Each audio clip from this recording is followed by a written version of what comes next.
عوجا وصلى الله على محمد وعلى آله وصحبه أجمعين.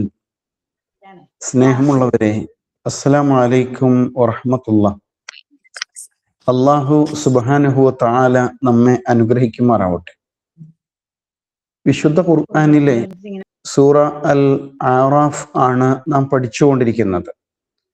സൂറത്തുൽ ആറാഫിലെ 43 സൂക്തങ്ങളുടെ ആശയങ്ങൾ കഴിഞ്ഞ ക്ലാസ്സുകളിൽ നാം മനസ്സിലാക്കുകയുണ്ടായി. ഇന്ന് 44 മുതലുള്ള സൂക്തങ്ങൾ ശ്രദ്ധിക്കാം. അഊദു ബില്ലാഹി മിനശ് ശൈത്വാനിർ റജീം. ബിസ്മില്ലാഹിർ റഹ്മാനിർ റഹീം.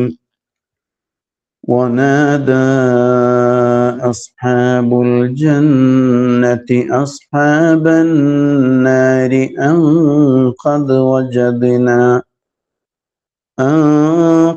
وجدنا ما وعدنا ربنا حقا فهل وجدتم ما وعد ربكم حقا قالوا نعم فأذن مؤذن بينهم اللعنة الله على الظالمين الذين يصدون عن سبيل الله ويبغونها عوجا وهم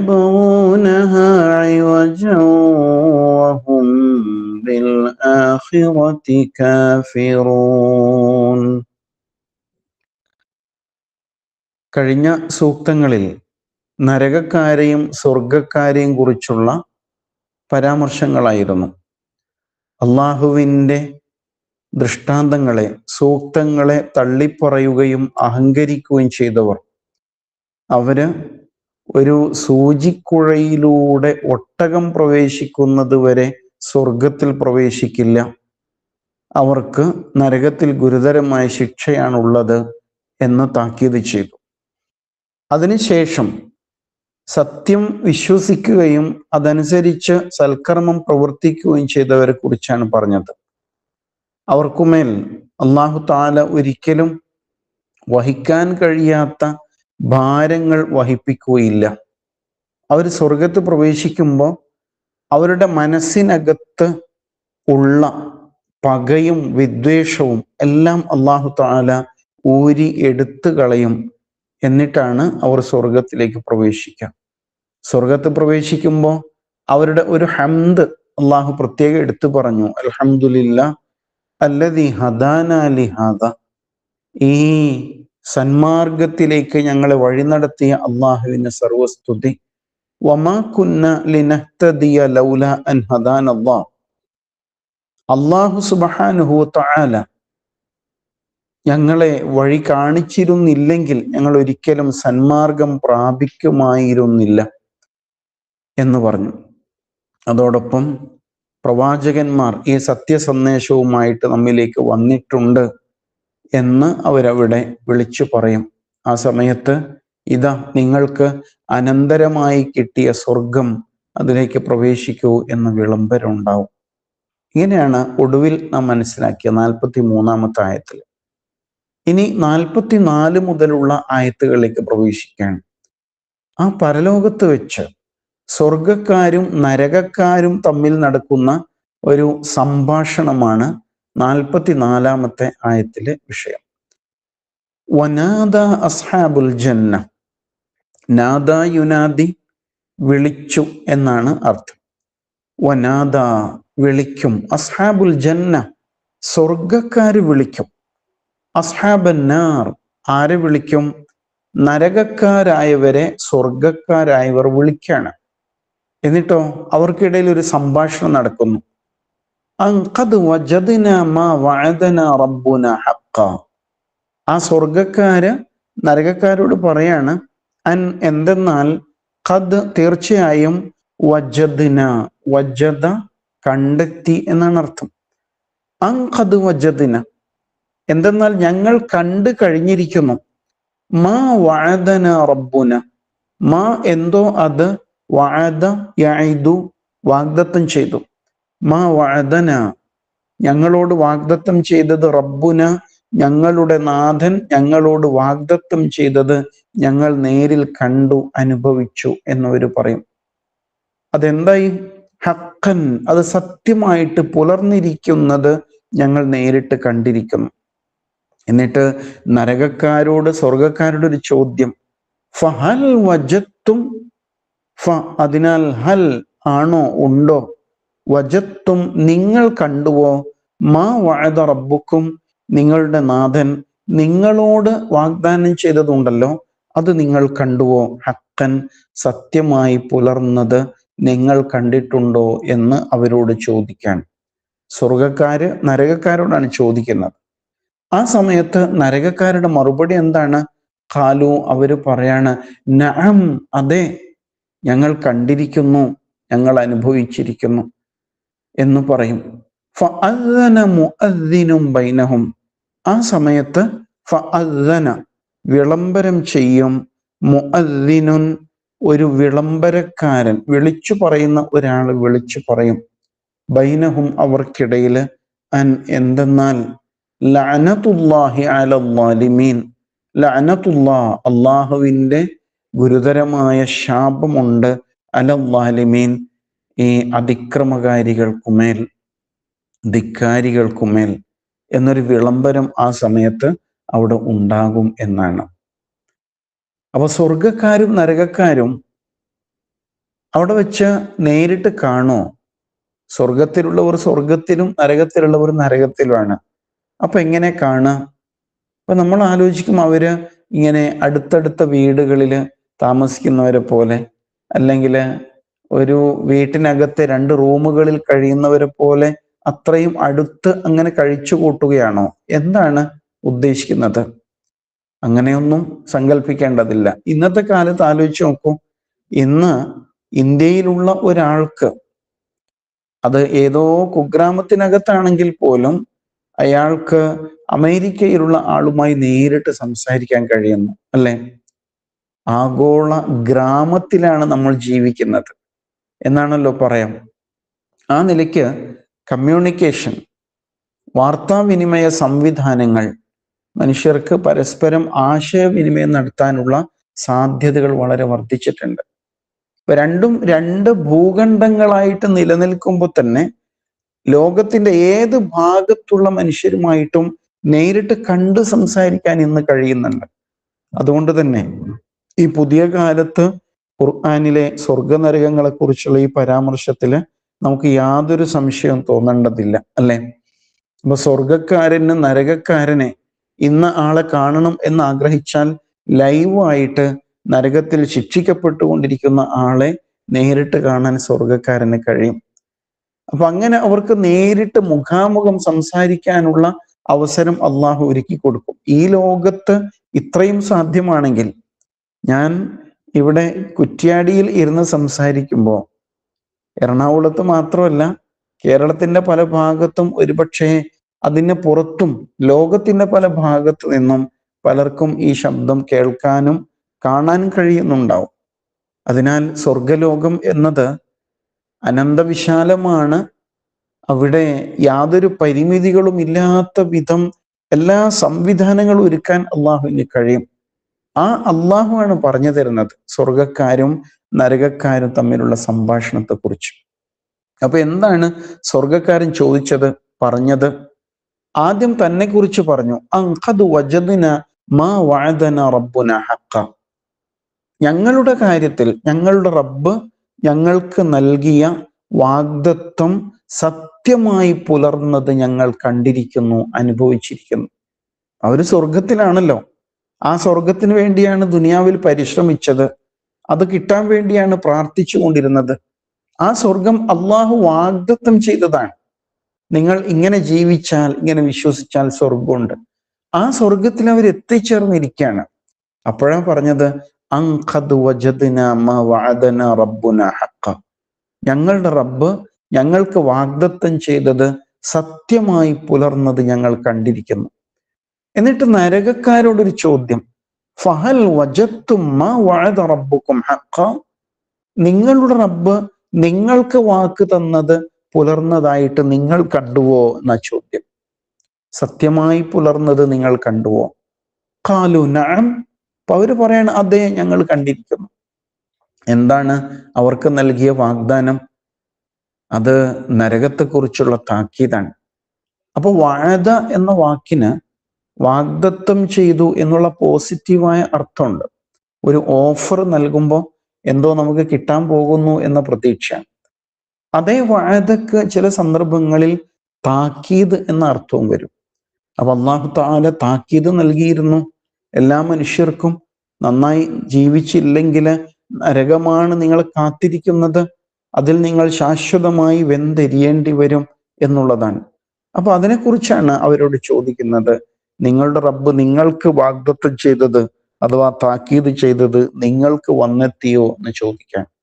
ഖാലു നഅം, അതെ എന്നവര് പറയുന്നു. ആ സമയത്താണ് ഒരു വിളംബരം. ഫഅദ്ദന മുഅദ്ദിനും ബൈനഹും അല്ലഅനതുല്ലാഹി അലൽ ളാലിമീൻ. ഒരു വിളംബരക്കാരൻ, അത് മലക്കാകാം, അള്ളാഹുവിന്റെ ഭാഗത്ത് നിന്നുള്ള ഒരു അശരീരിയാകാം. എന്താണ് അശരീരി? അല്ലഅനതുല്ലാഹി അലൽ ളാലിമീൻ, അതിക്രമകാരികൾക്കുമേൽ അള്ളാഹുവിന്റെ ശാപമുണ്ട്. ആലോചിച്ച് നോക്കൂ, അള്ളാഹു ഇത് പറയുന്നത് എവിടെ വെച്ചാണ്? നമ്മളിപ്പോ ഭൂമിയിൽ ജീവിച്ചുകൊണ്ടിരിക്കുകയാണ്. നമുക്കൊക്കെ അള്ളാഹു സ്വാതന്ത്ര്യം തന്നിട്ടുണ്ട്, നന്മ ചെയ്യാനും തിന്മ ചെയ്യാനും, അല്ലെ? അങ്ങനെ ജീവിച്ചു കൊണ്ടിരിക്കുന്നതിനിടയിലാണ് അള്ളാഹു തആല നമ്മോട് ഈ ഒരു കാര്യം, വരാൻ പോകുന്ന ഒരു രംഗം നമ്മുടെ മുമ്പില് മുൻകൂട്ടി അവതരിപ്പിച്ചുകൊണ്ട് പരലോകത്തെ സംഭവങ്ങളെ ബോധ്യപ്പെടുത്തുന്നത്. ഇങ്ങനെ ഒരു സന്ദർഭം വരും. അപ്പൊ അതേ സമയത്ത് ഈ നരകക്കാര് സ്വർഗക്കാരെ കുറിച്ച് ഈ ലോകത്ത് വെച്ച് എന്തായിരിക്കും പറഞ്ഞിട്ടുണ്ടാകുക? അവര് പരിഹസിച്ചിട്ടുണ്ടാവും, അല്ലെ? ഒട്ടും പ്രാക്ടിക്കൽ അല്ലാത്ത ആൾക്കാര് ഉണ്ടോ ഇല്ലയോ എന്ന് ആർക്കറിയാം? സ്വർഗമുണ്ടെന്ന് പറഞ്ഞിട്ട് പരലോകമുണ്ടെന്ന് പറഞ്ഞ് ഈ ലോകത്തെ ആസ്വാദനങ്ങൾ മാറ്റി വെച്ചവരാണവര് എന്നൊക്കെ പറഞ്ഞിട്ടുണ്ടാവും, അല്ലെ? പക്ഷെ പുലർന്നിരിക്കുന്നു, പരലോകം സത്യമായി പുലർന്നു. നരകത്തീയില് അവരിങ്ങനെ കിടന്നുരുകിക്കൊണ്ടിരിക്കുന്ന സമയത്താണ് സ്വർഗക്കാരന്റെ ചോദ്യം. അതുകൊണ്ട് തന്നെ ഒറ്റൊരു വാക്കിലാണ് അവരുടെ മറുപടി, നാം. കൂടുതൽ വിശദീകരിക്കുന്നൊന്നുമില്ല. ഓ, എന്തൊരു കഷ്ടപ്പാടാണ്, എന്തൊരു പ്രയാസമാണ് എന്നൊക്കെ പറഞ്ഞുള്ള വിലാപങ്ങളൊന്നും പറയുന്നതിന് പകരം ഒറ്റ വാക്കിൽ നഅം എന്ന് പറയാണ്. കാരണം ആ വാക്ക് തന്നെ ഈ നാവിൽ രൂപപ്പെട്ടു വരാൻ ഒരുപാട് സമയം എടുത്തിട്ടുണ്ടാവും, അങ്ങനെയല്ലേ? വല്ലാതെ പതറിപ്പോകുന്ന ഗുരുതരമായ പരീക്ഷണങ്ങളിൽ അകപ്പെടുമ്പോൾ നമ്മുടെ നാവ് അല്ലെങ്കിൽ സംസാരശേഷി വല്ലാതെ അങ്ങ് കുറഞ്ഞു പോകും. കാരണം മനസ്സ് വലിഞ്ഞു മുറുകിയിട്ടുണ്ടാവും. ആ ശിക്ഷ അനുഭവിക്കുന്നതിനിടയിലാണ് അവർ നഅം എന്ന് പറഞ്ഞത്. അപ്പോഴാണ് ഇങ്ങനെയുള്ള അതിക്രമകാരികൾക്ക് അള്ളാഹുവിന്റെ ശാപമുണ്ട് എന്നുള്ളൊരു വിളംബരവും കേൾക്കുന്നത്. എന്താണ് ഇതിന്റെ കാരണം? 45 സൂക്തത്തിൽ അള്ളാഹു വെളിപ്പെടുത്തുന്നുണ്ട്. ഇവർ എങ്ങനെ ഇത്രയും ഹതഭാഗ്യമായ അവസ്ഥയിലെത്തി? ഇവര് അല്ലദീന യസുദ്ദൂന അൻ സബീലില്ലാഹ്, സദ്ദ യസുദ്ദു, തടഞ്ഞു വെച്ചു എന്നാണ് വാക്കിന്റെ അർത്ഥം. സദ്ദ യസുദ്ദു, തടഞ്ഞു, വിലക്കി. അല്ലദീന യസുദ്ദൂൻ, ഇവർ ആരാണെന്നറിയോ? വിലക്കിയവരാണ്, വിലക്കുന്നവരാണ് ഇവർ. അൻ സബീലില്ലാഹ്, ദൈവമാർഗത്തെ അഥവാ അള്ളാഹുവിന്റെ മാർഗത്തിൽ നിന്ന് വിലക്കുന്നവരാണ് ഇവർ. സ്വന്തത്തെ വിലക്കിയിട്ടുണ്ട്. നീ അങ്ങനെയൊന്നും ആകണ്ട കേട്ടോ, ദുനിയാവ് നഷ്ടപ്പെട്ടു പോകും എന്ന് പറഞ്ഞ് സ്വന്തത്തെ നന്മയിൽ നിന്ന് വിലക്കിയ ആൾക്കാരാണ് ഇവര് എന്നതാണ്.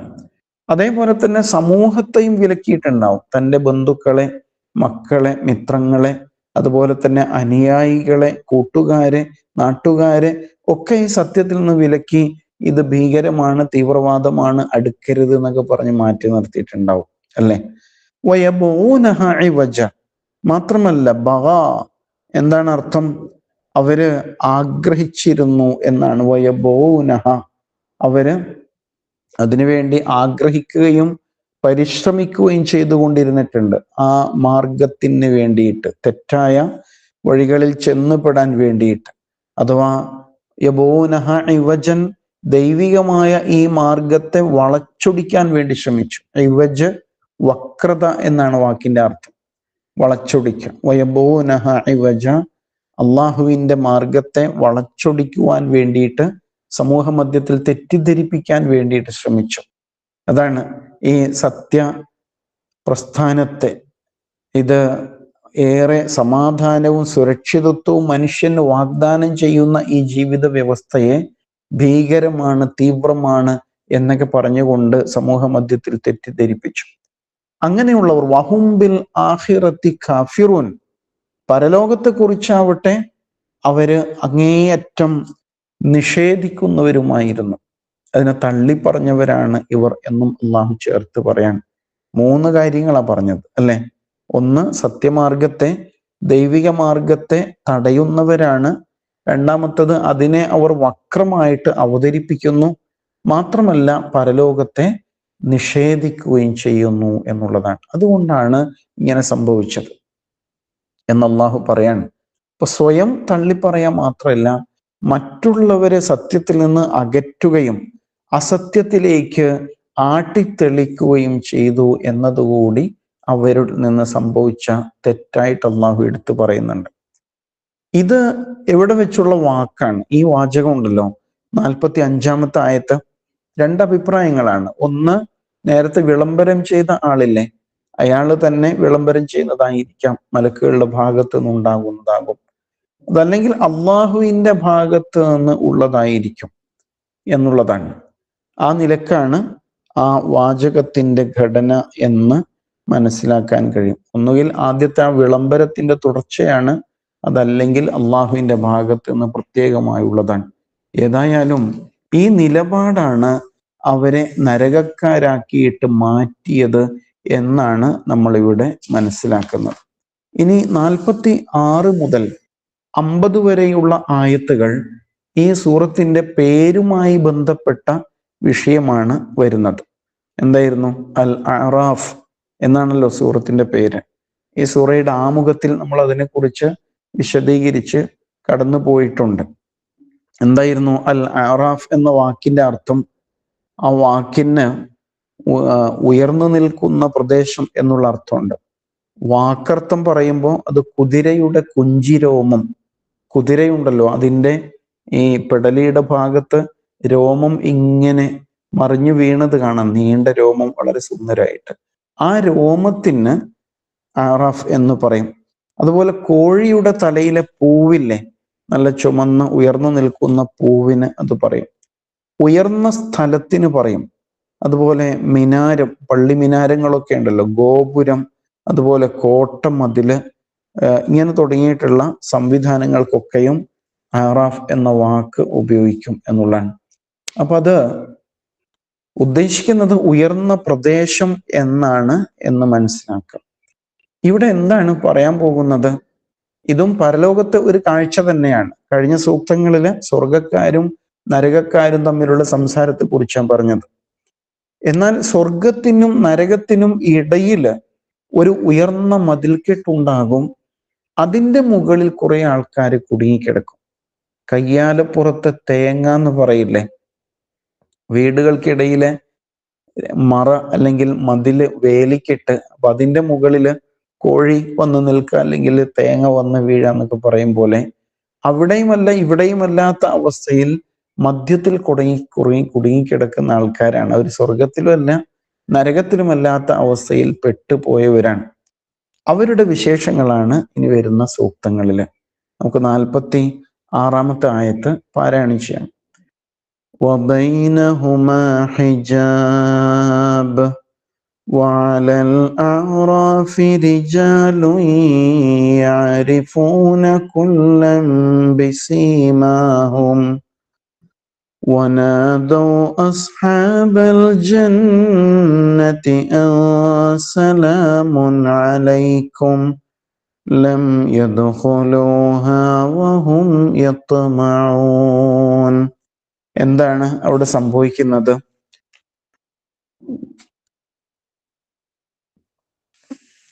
വബൈനഹുമാ ഹിജാബ്, വബൈനഹുമാ ഹിജാബ്, അവർക്കിടയിൽ, ബൈന ഇടയിൽ, ഹുമ അവർ രണ്ടു പേര്, ആ രണ്ട് കൂട്ടർക്കും ഇടയിൽ ഹിജാബുൻ ഒരു മറ ഉണ്ടായിരിക്കും. അപ്പൊ ബൈനഹുമ ഹിജാബ്. ഹിജാബ് സാധാരണ വനിതകൾ ഉപയോഗിക്കുന്ന വസ്ത്രത്തിന് പറയാറുണ്ട് അല്ലെ, എന്ന് പറഞ്ഞാൽ ശരീരം മറയുന്ന രൂപത്തിലുള്ള വസ്ത്രം. ഹിജാബ് എന്ന വാക്കിന് മറ എന്നാണ് നേർക്ക് നേരെ അർത്ഥം. ഇവിടെ ഉദ്ദേശിക്കുന്നത് ഭിത്തിയാണ്. ഇപ്പോൾ വീടുകൾക്കിടയിൽ നമ്മൾ ഭിത്തി പണിയും, പരസ്പരം കാണാതിരിക്കുന്ന രൂപത്തിലുള്ള ഭിത്തി. അപ്പൊ അത് ഒരു ഹിജാബാണ്, ഒരു മറയാണ്. സ്വർഗ നരകങ്ങൾക്കിടയിൽ ഒരു ഭിത്തി ഉണ്ടാകും. അവിടെ ഹുമ എന്ന് പറയുമ്പോൾ സ്വർഗത്തിനും നരകത്തിനും ഇടയിൽ എന്നാകും. അതല്ലെങ്കിൽ സ്വർഗക്കാർക്കും നരകക്കാർക്കും ഇടയിൽ ഒരു ഭിത്തി ഉണ്ട് എന്നുമാകാം. എന്നിട്ട് അള്ളാഹു പറയാണ് വഅലൽ അഅറാഫി റിജാൽ. വഅലൽ അഅറാഫ്, ആ ഭിത്തിയുടെ ഉയരങ്ങളിൽ, നിരീക്ഷണ സ്ഥാനം എന്ന് പറയാം. ഈ മുകളില് ഏറുമാടങ്ങൾ എന്ന് പറയില്ലേ, കൃഷി സംരക്ഷിക്കാൻ വേണ്ടിയിട്ട്, വിള ആരെങ്കിലും നശിപ്പിക്കുന്നുണ്ടോ നോക്കാൻ വേണ്ടിയിട്ട് നല്ല ഉയരമുള്ള ഏറുമാടങ്ങൾ കെട്ടാറുണ്ട്. അതുപോലെ ഉയർന്ന ഒരു നിരീക്ഷണ സ്ഥാനം പോലെ നിൽക്കുന്ന ഭിത്തിക്ക് മുകളിൽ വഅലൽ അഅറാഫ് റിജാൽ, അവിടെ ചില മനുഷ്യരുണ്ടായിരിക്കും. റജുല്, റിജാൽ എന്ന് പറയുമ്പോൾ ഭാഷാപരമായിട്ട് പുരുഷൻ എന്നുള്ള അർത്ഥമുണ്ട്. അതേസമയം ഖുർആൻ തന്നെ പലയിടങ്ങളിലും മനുഷ്യർ എന്നുള്ള ആശയത്തിലും ഉപയോഗിച്ചിട്ടുണ്ട്. അപ്പൊ ഇവിടെ വാക്കർത്ഥം പുരുഷൻ എന്നാണെങ്കിലും ഉദ്ദേശിക്കുന്നത് മനുഷ്യർ എന്നാണ്. ആണുങ്ങൾ മാത്രമല്ല, പെണ്ണുങ്ങളും ഇതേ അഅറാഫിൽ വന്നുപെടും. വഅലൽ അഅറാഫി റിജാൽ യഅരിഫൂൻ, അറഫ യഅരിഫു തിരിച്ചറിഞ്ഞു, യഅരിഫൂന അവർ തിരിച്ചറിയുന്നു, കുല്ലൻ എല്ലാവരെയും, ഓരോ കൂട്ടരെയും തിരിച്ചറിയുന്നു, ബിസീമാഹും അവരുടെ അടയാളങ്ങളാൽ, ലക്ഷണങ്ങളാൽ തിരിച്ചറിയുന്നു. വനാദൗ അവര് ആ സമയത്ത് വിളിച്ചു പറയും, അസ്ഹാബൽ ജന്ന, സ്വർഗത്തിന്റെ ആൾക്കാരോട്. സ്വർഗക്കാരെ അവരിങ്ങനെ വിളിക്കുകയാണ്, ഈ ഭിത്തിയുടെ മുകളിലിരിക്കുന്ന ആൾക്കാര്. അൻ എന്തെന്നാൽ സലാമുൻ അലൈക്കും, നിങ്ങൾക്ക് സലാം, അസ്സലാം അലൈക്കും എന്ന് വിളിക്കാൻ. ലം യദ്ഖുലൂഹ, എന്നാൽ ഈ ഉയരങ്ങളിലുള്ള ഈ കൂട്ടരുണ്ടല്ലോ, ഇവര് സ്വർഗത്തിൽ പ്രവേശിച്ചിട്ടുണ്ടോ? സ്വർഗത്തിൽ പ്രവേശിച്ചിട്ടില്ല. വളരെ ഉയരമുള്ള ഒരു മതിലിന്റെ മുകളിൽ ഇങ്ങനെ തങ്ങി നിൽക്കുന്ന അവസ്ഥയിൽ പെട്ടുപോയിരിക്കുകയാണ് അവര്. ലം യദ്ഖുലൂഹ വഹും യത്മഊൻ, എന്നാൽ അവരുടെ മനസ്സിൽ വല്ലാത്ത കൊതിയുണ്ട്. ത്വമഅ യത്മഉ, കൊതിച്ചു, ആഗ്രഹിച്ചു എന്നാണ് അർത്ഥം. ആലോചിച്ചു നോക്കൂ, അങ്ങനെ വല്ലാത്ത ഒരവസ്ഥയിൽ അകപ്പെട്ടിരിക്കുകയാണ് അവര്. ഇനി 47-ാമത്തെ ആയത്ത് കൂടി ശ്രദ്ധിക്കാം. വഇദാ സുരിഫത് അബ്സാറുഹും തിൽഖാഅ അസ്ഹാബിൻ നാർ. വഇദാ സുരിഫത്, സറഫ എന്ന വാക്കിന്റെ അർത്ഥം തിരിച്ചു എന്നാണ്. വഇദാ സുരിഫത്, അവർ തിരിക്കപ്പെട്ടാൽ, വഇദാ സുരിഫത് തിരിക്കപ്പെട്ടാൽ, അബ്സാറുഹും അവരുടെ കണ്ണുകൾ, ബസർ അബ്സാർ കണ്ണ്, കാഴ്ച, എങ്ങോട്ട്? തിൽഖാ, തിൽഖാ ഭാഗത്തേക്ക് എന്നാണ് അർത്ഥം. ലഖിയ കണ്ടുമുട്ടി, ലിഖാ കൂടിക്കാഴ്ച. തിൽഖാ എന്ന് പറഞ്ഞാൽ ഒരു വശത്തേക്ക്, കാണാൻ കഴിയുന്ന ഒരു വശത്തേക്ക് അവരിങ്ങനെ തിരിഞ്ഞു നോക്കുമ്പോൾ, അഥവാ അവരുടെ മുഖങ്ങൾ തിരിയുമ്പോൾ, അവരുടെ കണ്ണുകൾ തിരിയുമ്പോൾ. തിൽഖാ അസ്ഹാബിൻ നാർ, എങ്ങോട്ടാണ്? നരകക്കാരുടെ ഭാഗത്തേക്ക് അവർ തിരിഞ്ഞാലോ? ഇങ്ങനെ തിരിഞ്ഞു നോക്കുമ്പോൾ ഉടനെ അവർ പേടിച്ചു.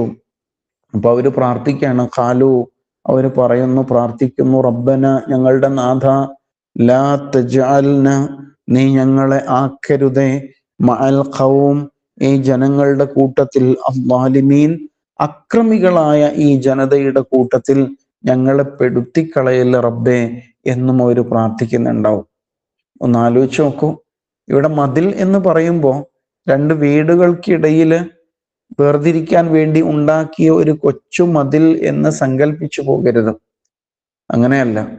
ഇപ്പൊ നമ്മൾ ദേശീയപാതയിൽ വൻ മതില് ഒരുക്കിക്കൊണ്ടിരിക്കുന്നത് കാണുന്നുണ്ട് അല്ലെ? ചിലയിടങ്ങളില് വളരെ ഉയരമുള്ള മതിൽ കെട്ടുകളാണ്, കാണുമ്പോൾ പേടി തോന്നുന്ന മതിലാണ്.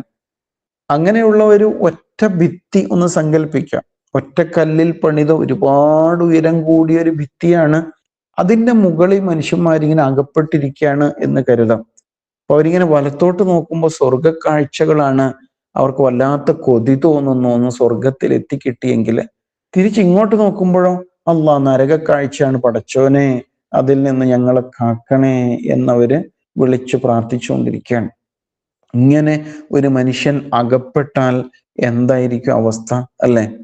വല്ലാത്തൊരവസ്ഥയാണ്. സ്വർഗക്കാരെ കണ്ടപ്പോ സലാമുൻ അലൈക്കും, സലാമു അലൈക്കും എന്നിങ്ങനെ വിളിച്ചു പറയാണ്. ആ സ്വർഗക്കാരെ ചിലപ്പോൾ സലാം മടക്കുന്നുണ്ടാകും. അവർ വല്ലാതെ കൊതിക്കുന്നു സ്വർഗത്തിലെത്താൻ. പക്ഷേ ഇപ്പൊ ഈ മതിലിന്റെ മുകളിൽ തങ്ങിക്കിടക്കാൻ. നരകത്തിലേക്ക് നോക്കുമ്പോഴോ ആ സമയത്ത് അവർ അള്ളാഹുവോട് പ്രാർത്ഥിക്കാണ്, റബ്ബന ലാ തജഅൽന മഅൽ ഖൗമി ളാലിമീൻ, ഈ അക്രമികളായ ജനതയുടെ കൂട്ടത്തില് ഞങ്ങളെ നീ പെടുത്തല്ല റബ്ബേ എന്ന് പറയണം. അങ്ങേയറ്റം നിർണായകമായ ഒരു സന്ദർഭമാണത് അല്ലെ? നരകത്തിലേക്കോ സ്വർഗത്തിലേക്കോ എങ്ങോട്ടും മറിഞ്ഞു വീഴാൻ ഇടയുള്ള അവസ്ഥയിലാണ് അവരവിടെ അകപ്പെടുന്നത്. അപ്പൊ ആരായിരിക്കും ഇത്? ഇങ്ങനെ രണ്ടിനും ഇടയിൽ പെട്ടുപോകുന്നവര് ആരാണ്? ഇവര് അവരുടെ നന്മകളും തിന്മകളും തുല്യമായി പോയ ആൾക്കാരാണ്. എല്ലാം കൂടി അള്ളാഹു സുബ്ഹാനഹു വ തആല വിചാരണ ചെയ്ത് കൃത്യമായിട്ട് തൂക്കി കണക്കാക്കി നോക്കിയപ്പോ നന്മയും തിന്മയും തുല്യമായിട്ട് കിടക്കുകയാണ്. 50% നന്മയാണ്, 50% തിന്മയാണ്. ഈ അവസ്ഥയിൽ പെട്ടുപോകുന്ന ആൾക്കാരാണ്. ഇത് വളരെ ഗുരുതരമായൊരു അവസ്ഥയാണ് അല്ലെ? ആലോചിച്ച് നോക്കിയാൽ അങ്ങനെ അവർക്കുള്ള റിസൾട്ട്, അവർക്കുള്ള പ്രതിഫലം അള്ളാഹു തടഞ്ഞു വെച്ചിരിക്കുകയാണെന്നുള്ളതാണ്. യൂണിവേഴ്സിറ്റി ചിലപ്പോൾ പരീക്ഷ കഴിഞ്ഞാൽ ചില റിസൾട്ട് വിത്ത്ഹെൽഡ് ആയി എന്ന് പറയും, തടഞ്ഞു വെച്ചിരിക്കുകയാണ്. എന്തെങ്കിലും ക്രമപ്രശ്നങ്ങൾ ഉണ്ടാവും. അപ്പൊ അങ്ങോട്ട് ചെന്ന് അന്വേഷിച്ചിട്ട് ആ പ്രശ്നം പരിഹരിക്കണം, എങ്കിൽ മാത്രമാണ് റിസൾട്ട് കിട്ടുള്ളൂ എന്ന് പറഞ്ഞ പോലെ അകപ്പെട്ടു പോയവരാണ്. എന്താ സംഭവിച്ചത്? സാധാരണ നമുക്കൊക്കെ സംഭവിക്കുന്നതാണ്. ഒരു ആവറേജ് മുസ്ലിമായിട്ട് അങ്ങനെ ജീവിക്കാം. അങ്ങനെ ഒരു മനസ്സുണ്ടല്ലോ, അത്രയൊക്കെ മതി, അധികമൊന്നും വേണ്ട, സുന്നത്തൊന്നും അങ്ങനെ എടുക്കേണ്ട കാര്യമൊന്നുമില്ല, അവൻ കൽപ്പിച്ചത് മാത്രം ചെയ്താൽ മതി. ഇങ്ങനെ നിർബന്ധമായ കാര്യങ്ങൾ മാത്രം ഒരു മിനിമം രൂപത്തിൽ ചെയ്തു പോയി. മറുവശത്താണെങ്കിൽ കുറെ തെറ്റുകൾ സംഭവിക്കുന്നുണ്ട്. എല്ലാം കൂടി ടോട്ടൽ ചെയ്ത് നോക്കുമ്പോൾ 50-50 ഇങ്ങനെ പെട്ടുപോകുന്ന അവസ്ഥയാണ്. അതാണ് ഖുർആൻ നിരന്തരം ഉണർത്തുന്നില്ലേ, വസാരിഊ ഇലാ മഗ്ഫിറത്തി മിർ റബ്ബിക്കും വജന്ന, നിങ്ങൾ റബ്ബിന്റെ മഗ്ഫിറത്തിലേക്കും സ്വർഗത്തിലേക്കും അതിവേഗം ഓടിയടുക്കുവിൻ. സാബിഖൂ, നിങ്ങൾ മത്സരിച്ചു മുന്നേറുവിൻ. ഇങ്ങനെയൊക്കെ പറയുന്നുണ്ട്. കാരണം എന്താണ്? ഇങ്ങനെ പെട്ടുപോകുന്ന അവസ്ഥയിലായി പോകരുത്. അങ്ങനെ ഒരു മിനിമം പാസ് മാർക്ക് അല്ല ലക്ഷ്യം വെക്കേണ്ടത്. ആഗ്രഹിക്കേണ്ടത് എന്താണ്? സ്വർഗമാണ്. സ്വർഗത്തിൽ തന്നെ ഫിർദൗസ് ആഗ്രഹിക്കണം എന്നല്ലേ പഠിപ്പിച്ചത്? അല്ലാഹുമ്മ ഇന്നി അസ്അലുക്കൽ ഫിർദൗസ ഫിൽ ജന്ന. അങ്ങനെ ആയിരിക്കണം. അപ്പോൾ ഒരാള് ഡിസ്റ്റിങ്ഷൻ ആഗ്രഹിച്ച് പഠിച്ചാൽ, ഒരുപക്ഷെ ഫുൾ A+ ആഗ്രഹിച്ച് പഠിച്ചാൽ ആയിരിക്കും ജസ്റ്റ് പാസ്സാവുന്നത് അല്ലെ? അതുകൊണ്ട് പ്രത്യേകിച്ച് ഗുണമുണ്ടാകുന്നില്ല. അതിനാൽ മാക്സിമം പരിശ്രമിക്കണം എന്ന വലിയ ഒരു സന്ദേശമാണ് ശരിക്കും ഈ സംഭവം നമ്മെ ഉണർത്തുന്നത് എന്ന് മനസ്സിലാക്കാം. റസൂൽ സല്ലല്ലാഹു അലൈഹി വസല്ലം ഈ കാര്യത്തെക്കുറിച്ച് പല രൂപത്തിൽ നമ്മെ പഠിപ്പിച്ചതായിട്ട് കാണാൻ സാധിക്കും. ആദം അലൈഹിസ്സലാം മുതൽക്ക് ഇങ്ങോട്ടുള്ള പ്രവാചകന്മാരെ സമീപിച്ചിട്ട് ഇങ്ങനെ അറാഫിൽ അകപ്പെട്ടു പോകുന്ന ആൾക്കാര് അവരോടൊക്കെ ഞങ്ങൾക്ക് വേണ്ടി ഒന്ന് പടച്ചവനോട് ശുപാർശ ചെയ്യൂ എന്ന് ആവശ്യപ്പെടുമത്രേ. ആ സമയത്ത് ആ പ്രവാചകന്മാരൊക്കെ കൈയൊഴിയുകയും ഒടുവിൽ റസൂലുള്ളാഹി സ്വല്ലല്ലാഹു അലൈഹി വസല്ലം അവർക്ക് ശുപാർശ ചെയ്യുകയും ചെയ്യും എന്ന് ഹുദൈഫ റളിയല്ലാഹു അൻഹു പ്രസ്താവിച്ചതായിട്ട് നമുക്ക് കാണാൻ സാധിക്കും. അബൂ സുർഅ റളിയല്ലാഹു അൻഹു നിവേദനം ചെയ്യുന്ന ഒരു ഹദീസ് ഉണ്ട്. ഒരിക്കല് അസ്ഹാബുൽ അറാഫിനെ കുറിച്ച് അന്വേഷിച്ചപ്പോൾ നബി സല്ലല്ലാഹു അലൈഹി വസല്ലം പറഞ്ഞു, ദൈവദാസന്മാരിൽ ഏറ്റവും ഒടുവില് അവരുടെ പ്രതിഫലം തീരുമാനിക്കപ്പെടുന്നവരാണ് ഇവര്. മറ്റു ജനങ്ങളെ സംബന്ധിച്ച തീർപ്പുകളിൽ നിന്ന് വിരമിച്ചാൽ, മറ്റു കാര്യങ്ങൾ മറ്റാൾക്കാരുടെ വിധിയൊക്കെ പ്രഖ്യാപിച്ച് കഴിയുമ്പോൾ അള്ളാഹു പറയുമത്രേ, സ്വന്തം നന്മകളാൽ നരകത്തിൽ നിന്ന് രക്ഷപ്പെട്ടവരും എന്നാൽ സ്വർഗത്തിൽ കടക്കാത്തവരുമാണ് നിങ്ങൾ. സ്വന്തം നന്മകളാൽ നരകത്തിൽ നിന്ന് രക്ഷപ്പെട്ടു, പക്ഷെ സ്വർഗത്തിലോട്ട് എത്തിയിട്ടുമില്ല എന്ന അവസ്ഥയിൽ പെട്ടുപോയവരാണ് നിങ്ങൾ. ഇപ്പൊ നിങ്ങളെ സ്വതന്ത്രരാക്കുന്നു. ഇനി നിങ്ങൾക്ക് സ്വർഗത്തിൽ ഇഷ്ടമുള്ളിടത്ത് വാഴാം എന്ന് പറയപ്പെടുമത്രേ. അങ്ങനെ അവര് സ്വർഗത്തിലേക്ക് പ്രവേശിപ്പിക്കപ്പെടും എന്നാണ്.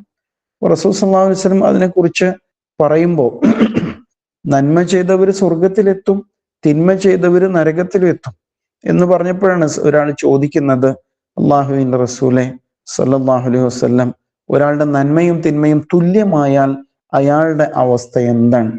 അവരാണ് അസ്ഹാബുൽ അറാഫ്, ഇനിയും സ്വർഗത്തിൽ പ്രവേശിച്ചിട്ടില്ലാത്തവരും എന്നാൽ സ്വർഗം കൊതിക്കുന്നവരും എന്ന് റസൂൽ സല്ലല്ലാഹു അലൈഹി വസല്ലം അവരെ കുറിച്ച് പറയുന്നതായിട്ട് കാണാൻ സാധിക്കും. ഉയർത്തെഴുന്നേൽപ്പ് നാളില് സകല ജനങ്ങളെയും ഒരുമിച്ച് കൂട്ടിയിട്ട് സ്വർഗാവകാശികളോട് സ്വർഗത്തിലേക്കും നരകാവകാശികളോട് നരകത്തിലേക്കും പോകാൻ പറയും. ആ സമയത്ത് അസ്ഹാബുൽ ആറാഫിനോട് ചോദിക്കും, നിങ്ങൾ എന്താണ് കാത്തിരിക്കുന്നത്? അപ്പൊ അവര് പറയാണ്, ഞങ്ങൾ നിന്റെ കൽപ്പന കാത്തിരിക്കുകയാണ് പടച്ചവനെ.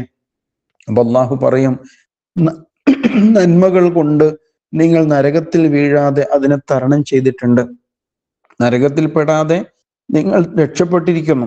സ്വർഗത്തിനും നിങ്ങൾക്കും ഇടയില് പാപങ്ങൾ നിങ്ങൾക്ക് തടസ്സമായി നിൽക്കുകയും ചെയ്യുന്നുണ്ട്. അതിനാൽ എൻ്റെ ദയ കൊണ്ടും ഞാൻ അരുളുന്ന പാപമോചനം കൊണ്ടും ഇനി നിങ്ങൾ സ്വർഗത്തിൽ കടന്നോളൂ എന്ന് പറയപ്പെടും എന്നാണ്. തെറ്റൊക്കെ സംഭവിച്ചിട്ടുണ്ട്, അതേ സമയത്ത് ചെയ്ത നന്മകൾ നിമിത്തം അവർ നരകത്തിൽ നിന്ന് രക്ഷപ്പെട്ടിട്ടുണ്ട്. ഇങ്ങനെ വളരെ ഗുരുതരമായ ഒരു പരീക്ഷണത്തില് രണ്ടിടത്തും എത്താത്ത അവസ്ഥയിൽ പെട്ടുപോവാണ്. പക്ഷെ അള്ളാഹു അവന്റെ കാരുണ്യത്താൽ ഒടുവിൽ അവരെ സ്വർഗത്തിൽ പ്രവേശിപ്പിക്കും എന്നാണ് പിന്നെ നമുക്ക് മനസ്സിലാക്കാൻ സാധിക്കുന്നത്.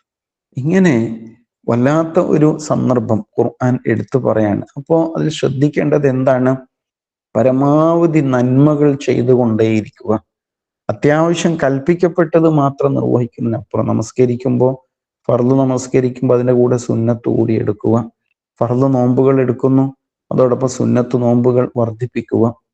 കേവലം ഒരു മിനിമം മുസ്ലിമായിട്ട്, പാരമ്പര്യ മുസ്ലിമായിട്ട് ജീവിക്കുന്നതിന് പകരം ഒന്നുകൂടി ഉഷാറായിട്ട് നന്മയുടെ മാർഗത്തിൽ പ്രവർത്തിക്കുക, ദീനിന്റെ വാഹകരായി, അതിൻ്റെ വക്താക്കളായി, ഇസ്ലാമിക പ്രബോധകരായിട്ട് മാറുക.